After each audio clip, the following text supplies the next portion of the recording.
Εμείς τώρα θα πάμε να δούμε συναντήσουμε τον Προκόπη τον Αγγελόπουλο, τον καλό συνάδελφο, να μας παρουσιάσει μια ιστορία μιας παραδοσιακής μεγάλης ελληνικής υποδηματοποιίας, η οποία σήμερα φιλοξενεί φοιτητές.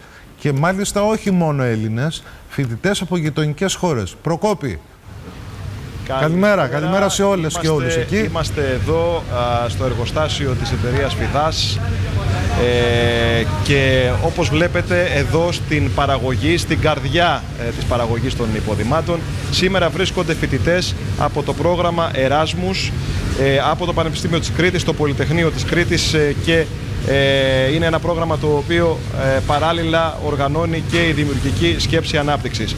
Να σας πω ότι έχει πέσει η επιστροφή μου και δεν σας ακούω, οπότε μπορείτε να με ξανακαλέσετε και να δώσω το λόγο στην κυρία Μίνα Φιδά Νταΐ, είναι η ιδιοκτήτρια της εταιρείας, είναι η ψυχή της εταιρείας και ένας άνθρωπος ο οποίος έχει ζήσει αυτή την εταιρεία για πάρα πολλά χρόνια. Λοιπόν, κυρία Νταΐ, πείτε μου τι ακριβώς, ποια είναι η ιστορία αυτής της επιχείρησης, γιατί μιλάμε για μια επιχείρηση η οποία είναι εδώ από το 1919, συμπληρώνει του χρόνου 100 χρόνια και φαίνεται πως άντεξε και στα χρόνια της κρίσης. Και τα χρόνια της κρίσης άντεξε και κατοχές έχουμε περάσει.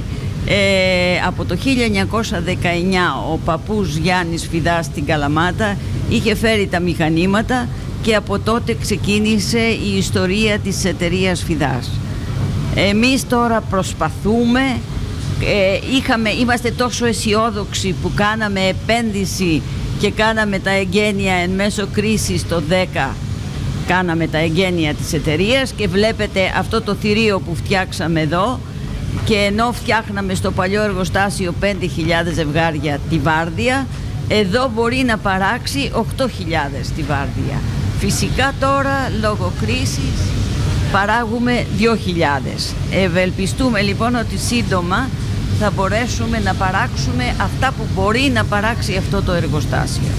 Είναι λοιπόν όλοι οι εργαζόμενοι μας εδώ, δουλεύουμε από καρδιάς και με πίστη για τη δουλειά που κάνουμε και έχουμε πιστούς πελάτες που περιμένουν να δούνε κάθε χρόνο, 2 φορές το χρόνο, να δούνε την καινούργια μας παραγωγή και τα καινούργια μας σχέδια για τα παπούτσια. Προκόπη, ναι. Ρώτα την κυρία Φιδά, οι Έλληνες προτιμούν παπούτσια από τον τόπο τους?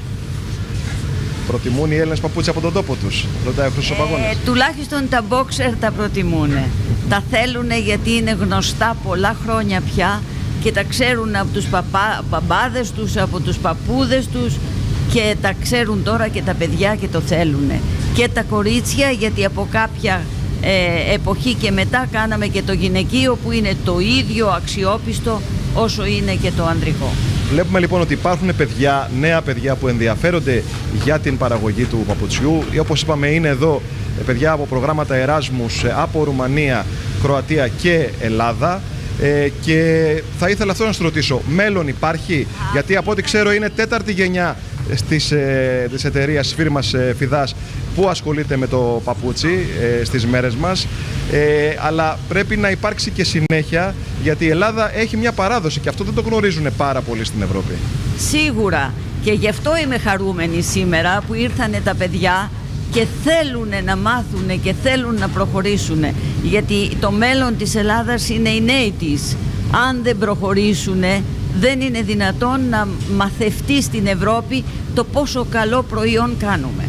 Χρήστο, μιλάμε για μια επιχείρηση με 120 εργαζόμενους που από ό,τι τουλάχιστον γνωρίζουμε πάλεψε να κρατήσει τους εργαζόμενους στα δύσκολα χρόνια χωρίς να προχωρήσει σε απολύσεις. Βεβαίως το προσωπικό έχει μειωθεί λόγω συνταξιοδοτήσεων και μόνο.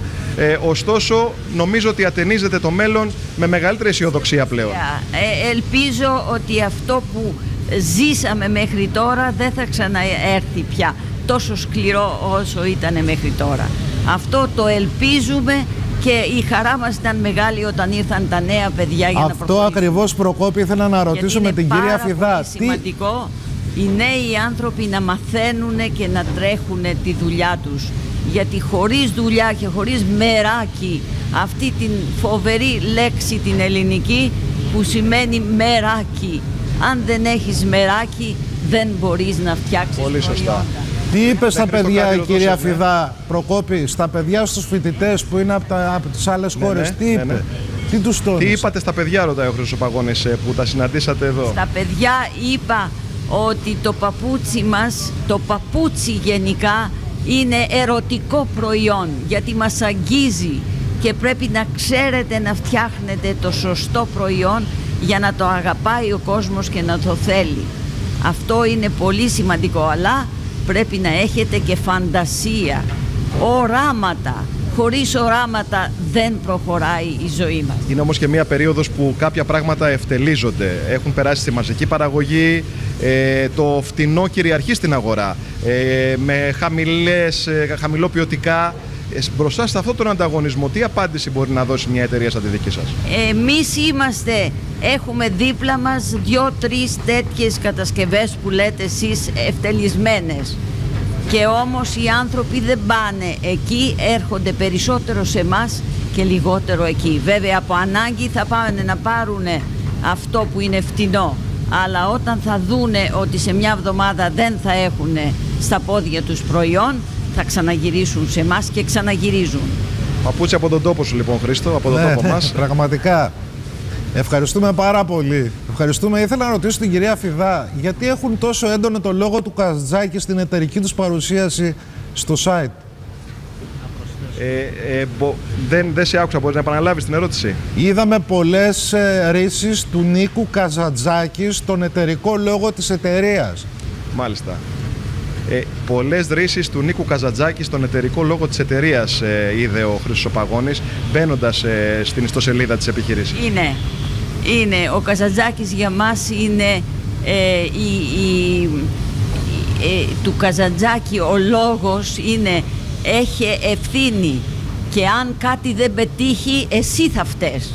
Αυτό είναι το πρώτο που μιλάμε από τον Καζαντζάκη. Δεν ξέρω, Χρήστο, αν θες να μάθουμε και δύο πράγματα για τα παιδιά που είναι σήμερα εδώ. Ακριβώς, αυτό ήθελα. Μας. Ναι. Πείτε μου το όνομά σας. Είμαι ο Δημοσθένιος Παπακοσταντίνου. Ήμουν 25 χρόνια διευθύνων σύμβουλος στο ΕΛΚΕΔΕ. Αυτό που μπορώ να πω είναι ότι το μέλλον και της ευρωπαϊκής και της ελληνικής παραγωγής είναι στην καινοτομία, είναι στην ποιότητα, είναι στο σχεδιασμό, είναι στην επωνυμία.